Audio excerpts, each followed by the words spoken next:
Assalamualaikum warahmatullahi wabarakatuh. Perkenalkan, nama saya Putri Madani dengan NIM 2100406, Prodi Teknologi Pendidikan Fakultas Ilmu Pendidikan Universitas Negeri Padang. Pada video kali ini saya akan membacakan materi yang telah dikembangkan pada RPP mata pelajaran Biologi kelas 12. Dengan materinya yaitu hubungan antara faktor internal dan faktor eksternal proses perkembangan dan pertumbuhan pada makhluk hidup. Yang pertama adalah faktor internal.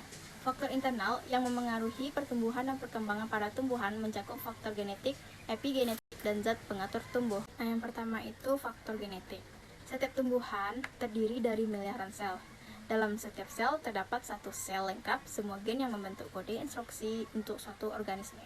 Kode gen tersebut berperan dalam menentukan fungsi dan sifat dari tumbuhan. Sebagai contohnya yaitu penemuan penting dari para ilmuwan tentang gen pada tumbuhan adalah gen yang terlibat dalam pembungaan pada tanaman. Lanjut yang kedua yaitu epigenetik. Penelitian pada sel menunjukkan tidak hanya gen yang mempengaruhi ciri-ciri dan fungsi dari suatu organisme, tetapi juga epigenetik atau faktor non-gen. Faktor-faktor epigenetik adalah suatu fitur dalam sel yang dapat diwariskan ketika sel membelah, tetapi mereka tidak merubah gen itu sendiri.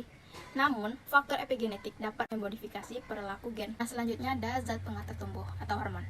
Poin-poinnya yang pertama yaitu auksin. Selain auksin, ada juga dinamakan gibberellin. Selanjutnya ada juga yang dinamakan sitokinin. Nah, selanjutnya ada gas etilen. Selanjutnya ada asam absisat. Poin berikutnya yaitu kalin. Yang terakhir yaitu ada asam traumalin. Faktor berikutnya yaitu faktor eksternal atau faktor luar. Yang pertama itu nutrisi.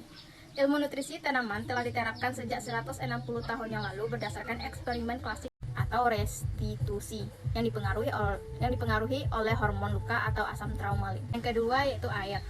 Air diperlukan tumbuhan dalam berbagai proses fisiologis. Tanpa air yang cukup, tumbuhan akan mengalami banyak gangguan. Terakhir itu adalah cahaya. Kualitas, intensitas, dan lamanya radiasi yang mengenai tumbuhan mempunyai pengaruh besar terhadap berbagai proses fisiologi tumbuhan. Cahaya yang mempengaruhi pembentukan klorofil, fotosintesis, fototropisme, dan fotoperiodisme. Efek cahaya meningkatkan kerja enzim untuk mempengaruhi zat metabolik untuk pembentukan klorofil.